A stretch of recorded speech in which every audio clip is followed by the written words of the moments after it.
Hi hello friends, இன்றைக்கி என்ன video பார்க்க போகிறோன்னு பார்த்தீங்கன்னா, உடச்சி ஊற்றின முட்டை குழம்பு தான் செய்ய போகிறோம். அது ரொம்ப ஈஸி, ரொம்ப டேஸ்ட்டாகவும் இருக்கும். சரி வாங்க வீடியோக்குள்ளே போகலாம். அதுக்கு முன்னாடி நம்ம சேனலை மறக்காமல் சப்ஸ்கிரைப் பண்ணிக்கோங்க, லைக் பண்ணுங்கள், சப்போர்ட் பண்ணுங்கள். சரி வாங்க வீடியோக்குள்ளே போகலாமா? ஃபஸ்ட்டு கடாய் சூடானதும் அதில் எண்ணெய் ஆட் பண்ணிக்கோங்க.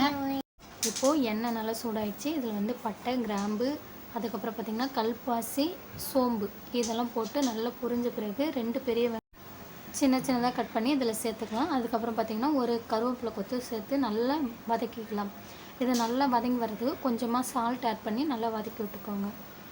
இப்போது இதில் இஞ்சி பூண்டு பேஸ்ட்டு சேர்த்து அதோட பச்சை வாசனை போகிற அளவுக்கு நல்லா வதக்கின பிறகு சின்ன சின்னதாக கட் பண்ணி வச்சுருக்க தக்காளி சேர்த்து நல்லா வதக்கிக்கலாம். தக்காளி நல்லா குழஞ்சி அந்த எண்ணெய் தனியாக வரணும். அப்போ மஞ்சள்தூள், மிளகாய்த்தூள், மல்லித்தூள் 2 டேபிள் ஸ்பூன் ஆட் பண்ணி நல்லா அதோட பச்சை வாசனை போகிற அளவுக்கு நல்லா வதங்கின பிறகு தேவையான அளவு தண்ணி ஊற்றிக்கலாம். இதில் நம்ம வெங்காயம் வதக்கும்போது கொஞ்சம் சால்ட் ஆட் பண்ணியிருப்போம். இப்போ குழம்புக்கு தேவையான உப்பு சேர்த்து நல்லா கொதிக்க விடலாம். இதில் ஒரு முக்கியமான விஷயம் என்னென்னா, குழம்பு ரொம்ப தடிப்பாக இல்லாமல் கொஞ்சம் தடிப்பானதும் முட்டையை உடச்சி ஊற்றிடணும். அப்போ தான் அது வெந்து வரத்துக்கும் அந்த குழம்பு சுண்டி வர்றதுக்கும் டேஸ்ட்டு நல்லா வரும். இப்போ பார்த்திங்கன்னா நான் முட்டையை 6 முட்டையை உடச்சி ஊற்றிடுறேன்.